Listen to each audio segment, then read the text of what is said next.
Good morning. Welcome to the program. This is KUTV, and our program is Elimu Live, whereby we ask teachers come and teach you so that you can be able to get this necessary knowledge at the comfort of your homes.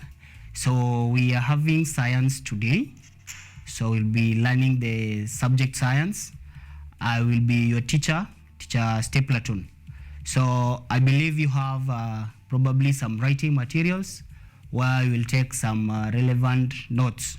So the lesson for today is for the primary pupils, basically the upper classes, and that caters for even the candidates of this year.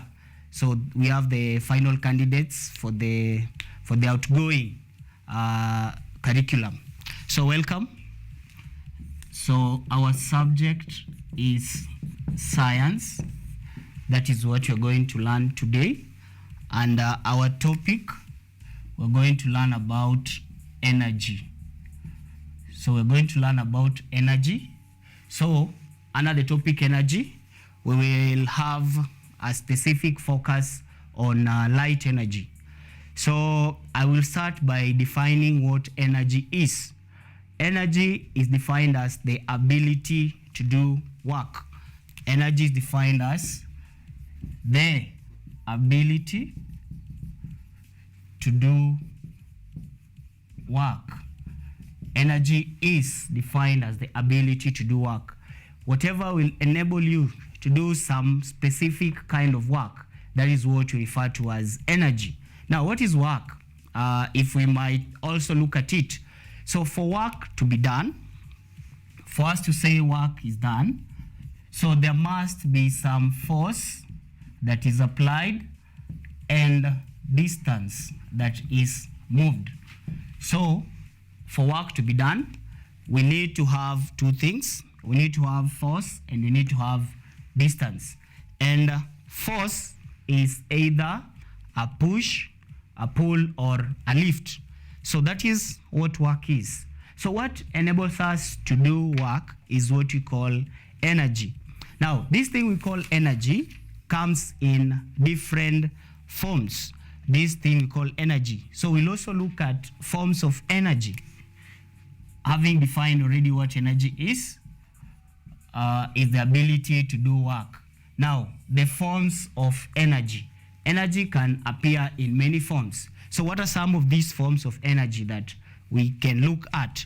So the first form of energy is called light energy. So we can have light energy as the first form of energy. Another form of energy that we can look at is called sound energy.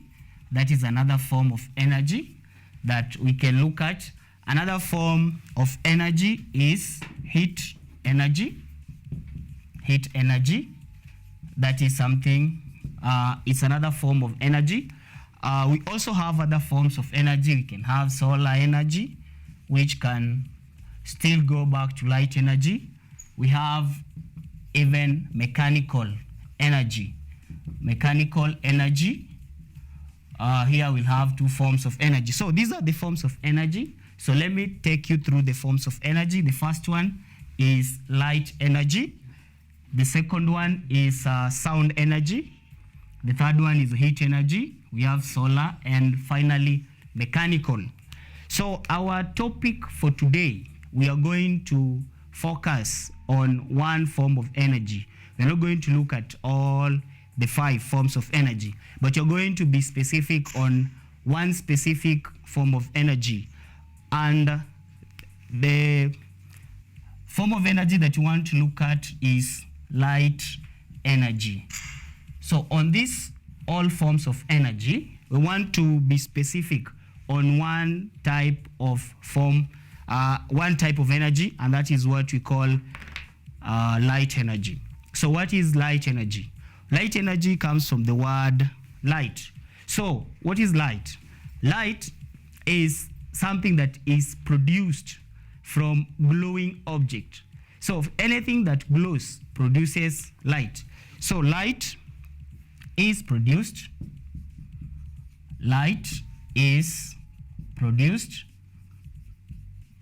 from glowing objects. So anything that glows produces what we call light energy. Now, this light energy is simply the light that we know.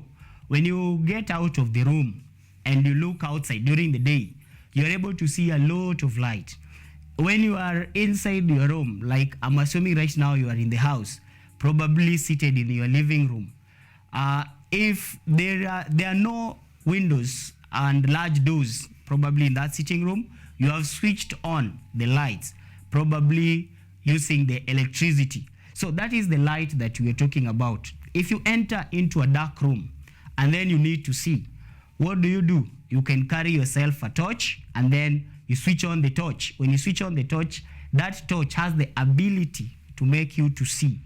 Or if you don't have a torch, maybe you can as well switch on the lights. So that is the light energy that I'm talking about. It is what we know.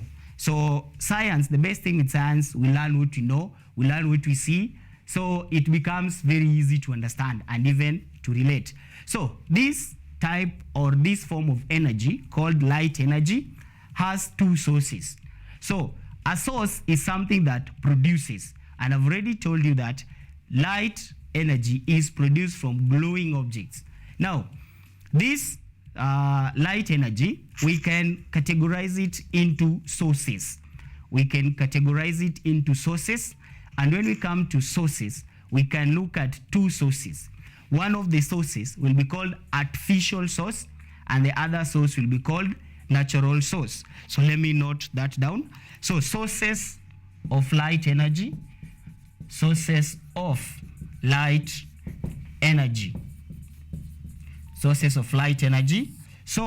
the sources of light energy will be grouped into two. The first one, we can either have natural source. And two, we can have artificial source. So we have two types of sources of light energy. So the first source is called natural source, and the second type of source is called artificial source. Now, let's try to look at these two. What is the difference between natural source and artificial source? Natural sources of light are the sources of light that are produced by the natural forces. They are not produced by man. That is what we call natural sources of light. When we come to artificial sources of light, these are sources of light that are produced or they are made by man. So artificial, made by man, but natural, these are things that man has no control over. So those are the differences between natural sources of light and artificial sources of light. So we can look at examples of the natural sources of light and the artificial sources of light. So I have said that natural sources, these are sources that are not produced by man. They are in because of nature. Artificial sources, these are sources that are produced by man. So let's look at the natural sources of light. Natural sources of light. The sources of light can also be called luminous. So the natural sources of light, number one, we look at the sun. The sun is the chief source of light energy. The chief source or the main source. This is the chief source or the main source. So we have the sun. That is the first natural source of light. That's the first source. Then we have other things like stars. Stars, they also produce their own light. So we have the sun, we have the stars. They also produce their own light. Now, we have said that the sun is the main source of light. So it's the one that enables, or the one that lightens up the whole universe. Okay, apart from the sun and the stars, we have things like fireflies. We have glowworms. So these are other sources of light. Now, fireflies and glowworms, these are insects that when they move around, they have some flickering light. As they move from one form to another, you're able to see some light as they fly.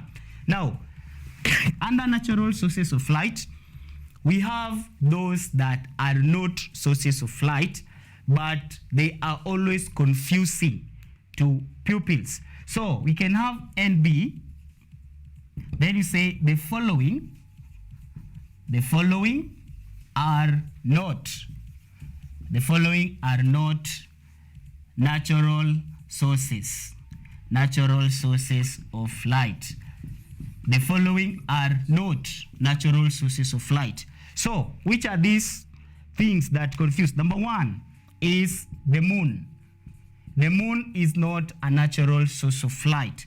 Why do we say the moon is not a natural source of light? It's because it is not a luminous object. I have said something that produces light, we call it luminous, which means it produces light. So when we come to the moon is not a luminous object. It is an unluminous object. But we are able to see some light at night, especially when the moon is there. The reason why we see the light when we have the moon at night, it's because the moon reflects the light from the sun. So the moon reflects light from the sun. That is why we are able to see some light at night. It is not the moon that produces its own light. No, the moon is dependent on the light from the sun. Another object that is not luminous, those are the planets. And when we talk about the planets, we are talking about all the planets which are Mercury, Venus, Earth, Mars, Jupiter, Saturn, and Uranus. Those are the planets that we have. So out of these planets, we know we have one that is seen very early in the morning, and that is Venus. And we have one that is seen very late in the evening, and that is Mercury. So these two planets are likely to be confused to be stars, but there's always one major big difference between planets and stars. Stars always twinkle. No wonder when you are in those lower classes, you are singing a song, twinkle, twinkle, little stars. So you can use that to remember that stars twinkle, but planets do not twinkle.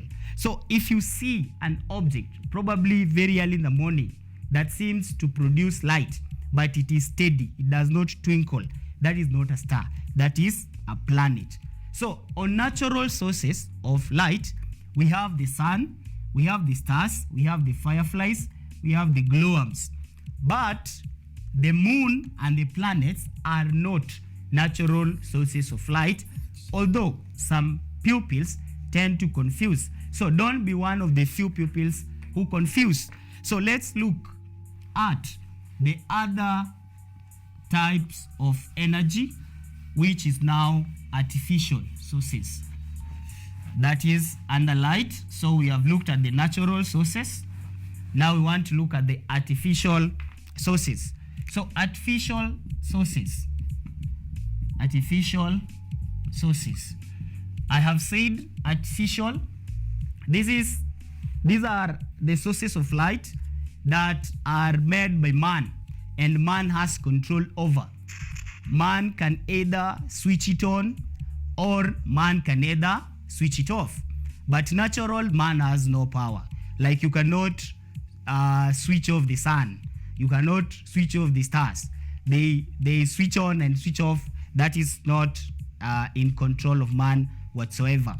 So when we come to the artificial sources, these are sources that man has control.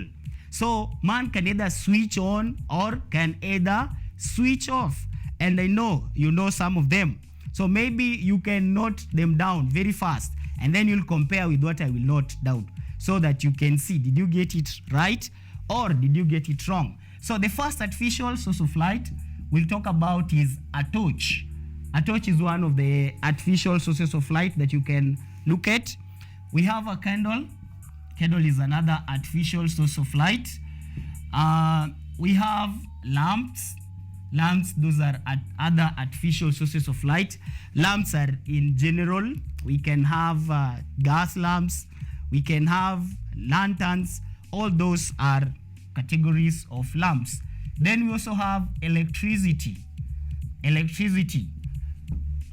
Most of us, if not all of us, have electricity at home. And the electricity, we have the bulbs. So when you switch on, the bulbs are able to light. When you switch off, they go off. So that is an artificial source of light. Now, just like a natural source of light, we have things that confuse. Likewise to artificial source of light. So we come to our NB. NB. The following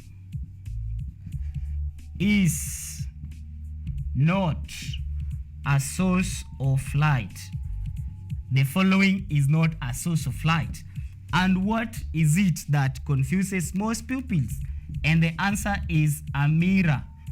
A mirror is not a source of light, yet it can be able to reflect light, probably from the sun. So a mirror does not produce its own light, yet it reflects light from any of the sources of light that we have. So when you talk about artificial sources of light, remember to talk about torch, to talk about candle, to talk about lamp, talk about electricity. The list is not yet exhausted, so the list can go on and on. But a mirror, I'm very specific about that. A mirror is not a source of light. There was a KCP question on that. That was KCP 2008. There's a question that was asked on sources, and I will read the question. That was number 26. The question reads, which one of the following is not a source of light? Which one of the following is not a source of light? Choice A, we had the moon. Choice B, we had firefly. Choice C, we had sun. And choice D, we had stars. I repeat the question. Which one of the following is not a source of light? KCP 2008, which one of the following is not a source of light? So we have the moon, we have the firefly, we have the sun, we have the stars. If you look at this question, the rightful answer is the moon. Now, firefly, this is a natural source of light. The sun is also a natural source of light, and also stars are natural sources of light.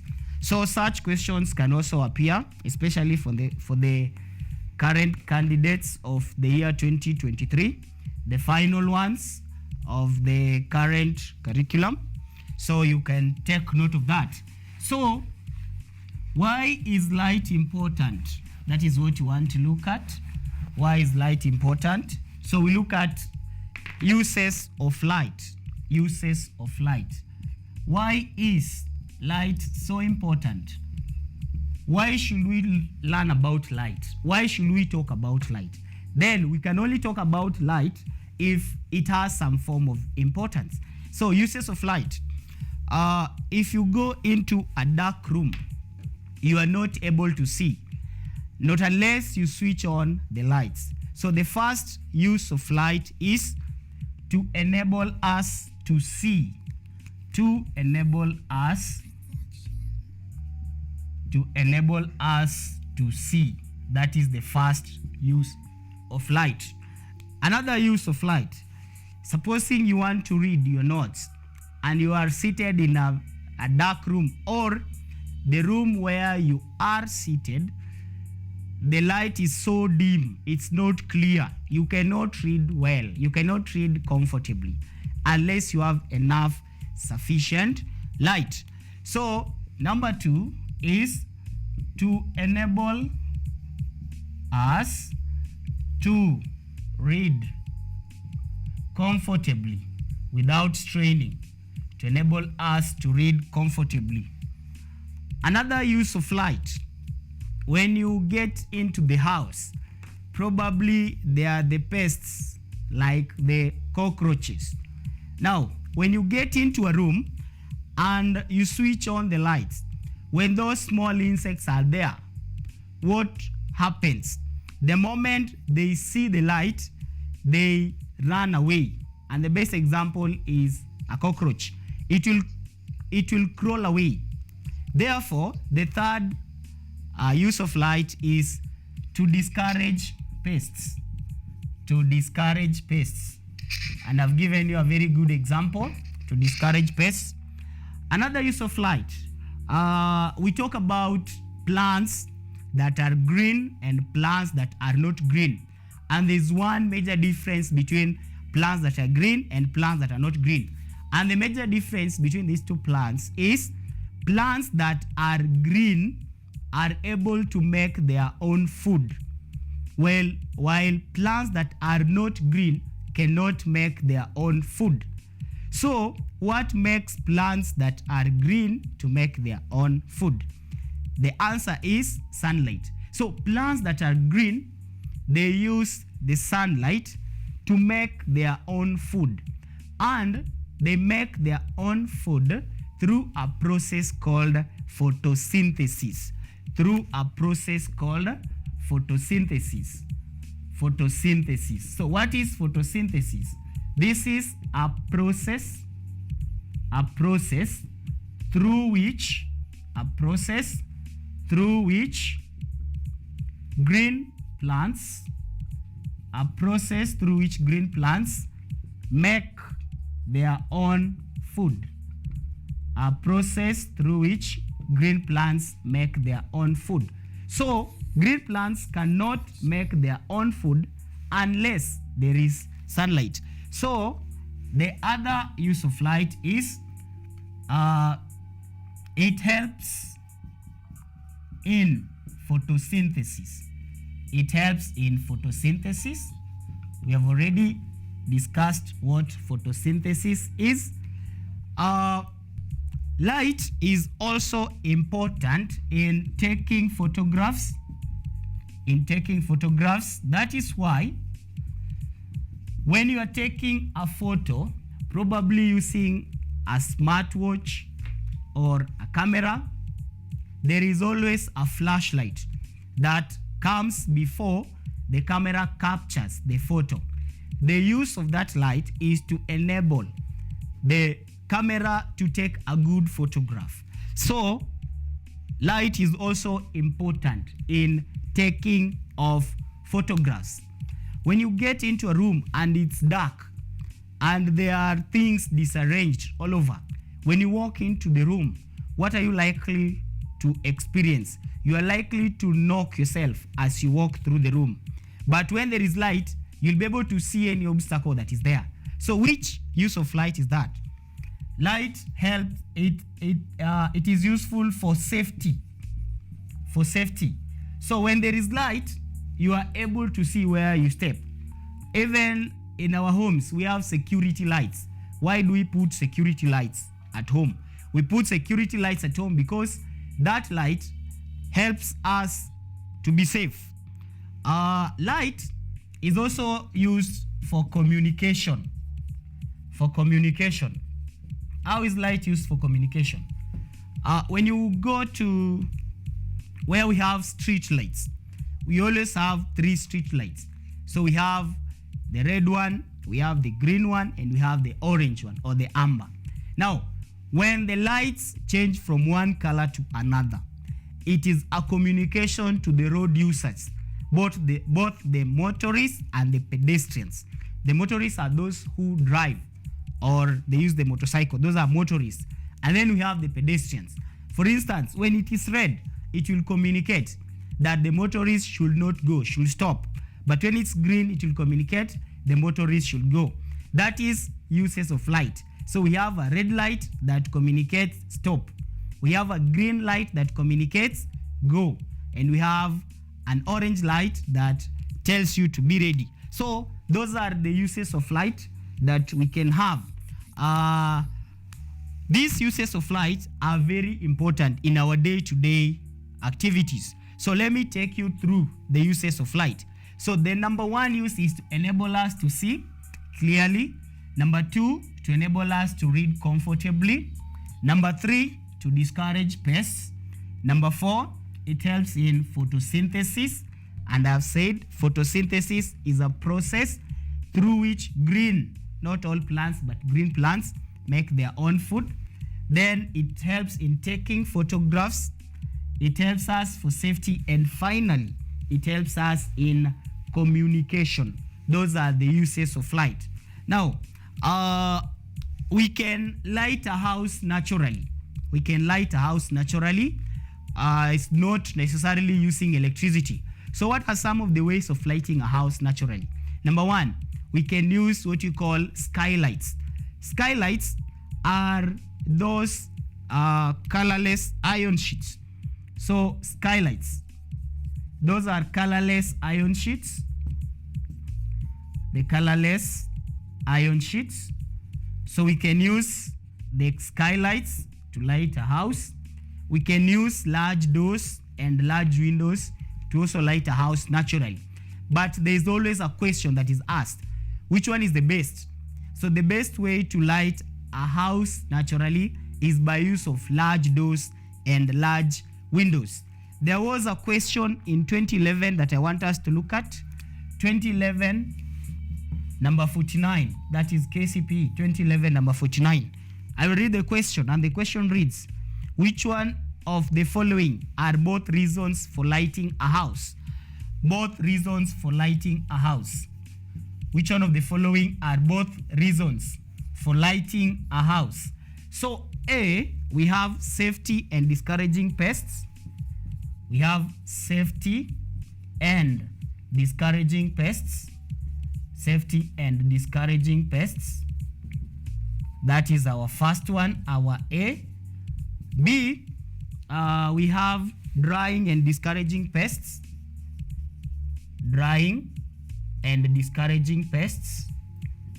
Drying and discouraging pests. That is part B. Part C, we have warming and seeing clearly. Warming and seeing clearly. Warming and seeing clearly. And then part D, we have safety and warming. We have safety and warming. Safety and warming. I believe you are able to see what I'm writing. So we want to answer this question. Which one of the following are both reasons for lighting a house? We look at the first one.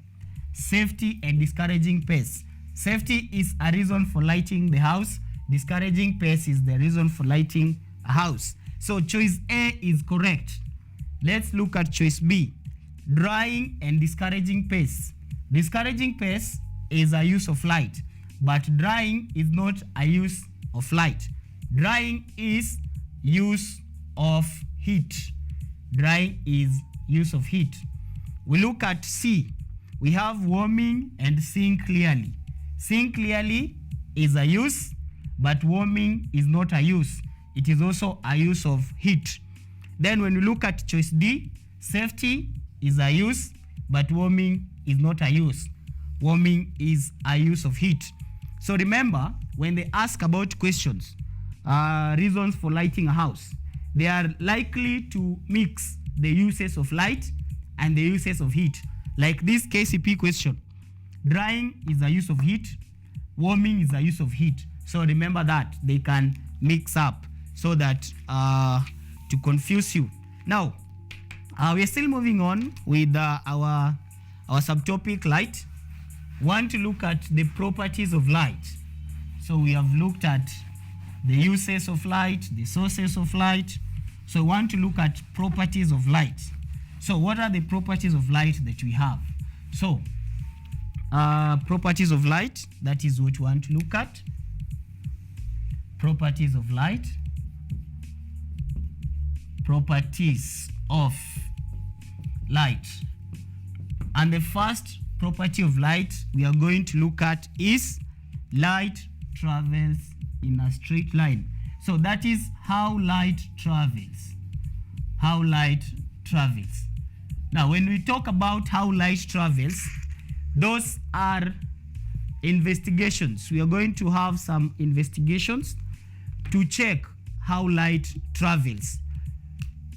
So how light travels, we are going to have different activities.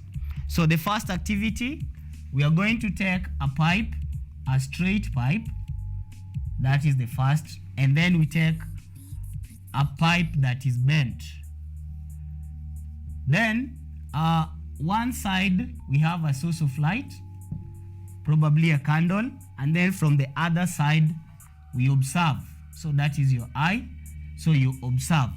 So we have pipe A and we have pipe B. So when you observe through the two pipes, you realize that in pipe A, you are able to see the light. Here you see the light. Here you do not see the light. That is the first experiment that we do. The second experiment, you take cardboards and then you arrange them in a straight line. You make a hole at the center, then you make sure the holes are arranged in a very straight line. Then one side of the cardboards, you put their source of light, then you observe from one side. Now, when you look through the cardboards, if they are arranged in a straight line, we are able to see the light from the candle. But if you mix up such that the line does not go through in a straight line, you do not see the candle. So based on the two experiments that we do, what conclusion do we make? So the conclusion we make is that light travels in a straight line. So how does light travel? Light travels in a straight line. Light travels in a straight line. And that is the first property, which we come to it as a result of an experiment. So when we shine light on substances, the way light behaves in these substances is different. We have the substances where light will pass through. We have those substances where light will not pass through. We have those that light will pass through and we can see through. But some light will pass through and we will not see through them. So that gives us three types of materials in relation to light. So we have three types of materials in relation to light. So we want to look at the three types of materials that we have. So our materials, we have transparent materials. Transparent materials. We also have translucent materials. And then finally we have opaque materials. So when we shine light, we are able to see the behavior of materials. So in transparent materials, light passes and we see through. That is transparent. Light passes and we see through. Translucent, light passes but we do not see through. We do not see through. Light passes but you do not see through. Opaque materials, Light does not pass. Light does not pass. And we do not see through. Those are the three types of materials. So let's look at the transparent materials. Okay, we can give examples. The first one can be a transparent glass or a clear glass. Let me use the word clear. Clear glass. When you look through a clear glass, you're able to see everything that is inside. That is a transparent material. We have air. Air is a transparent material. We are able to see. We have clear water. Clear water. Clear water is another example of a transparent material. Now, translucent materials. The light can pass, but we cannot see through them. They are as follows. The first one, we can have oiled paper. Oiled paper. And oiled paper is a translucent material. We can have a tracing paper. Tracing paper is another translucent material. We can have a frosted glass. Frosted glass, like the ones found in the bathroom windows. The light can pass, but you cannot see through them. We can have tinted glasses. Tinted glass. A tinted glass is another example of a translucent material. We can have a white paper. White paper. There's always a confusion. White paper, is it transparent, translucent, or opaque? A white paper is a translucent material. Don't confuse. A white paper is a translucent material. Then we also have the skylights, which I've already explained what they are. Skylights are also examples of translucent materials. We also have opaque materials. Opaque materials, we cannot see through them, like the wall. We can have a book. We can have maybe a person. You cannot see through a person and see the intestines. That is not possible because that is an opaque material. So that is the first property of light. And we have looked at how light travels, and we have seen that light travels in a very straight line. And as light travels, we are able to see how different materials behave as light travels through them. We have those that will allow a lot of light to pass, and we can see through them. They are called transparent. We have those that will only allow some light to pass through. Therefore, we cannot see through them. They are translucent. And we have those that no light can pass through at all, and they are called opaque. So we look at the second properties of light. Property number 2, second property of light, and it's called reflection of light. So our second property of light is called reflection of light. So number 2 is reflection of light. So we start by defining what is reflection of light. Reflection of light is the bouncing back of light. When light falls through a surface that is shiny, the light will bounce back. So that bouncing back of light is what we call reflection of light. So this is the bouncing. This is the bouncing back of light. Bouncing back of light. Under reflection of light, we get two forms of reflection of light. We have regular reflection and irregular reflection. Regular reflection, from the word regular, it falls on a regular surface that is very smooth, whereas irregular falls on a surface that, as much as it is shiny, it is not very smooth. So we have two types of reflection. So we have regular reflection, which falls on a smooth, shiny surface. Smooth, shiny surface. Then number 2, we have irregular. Irregular is also called diffused. Irregular or diffused reflection.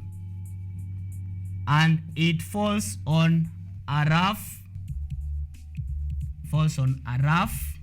shiny surface. Those are the two types of reflection. So we can look at the two types of reflection in a diagram form. So this is a smooth shiny surface. So we'll have light that will fall. So we'll have the light that comes and the light that goes. That is regular reflection. The ray that comes is called incident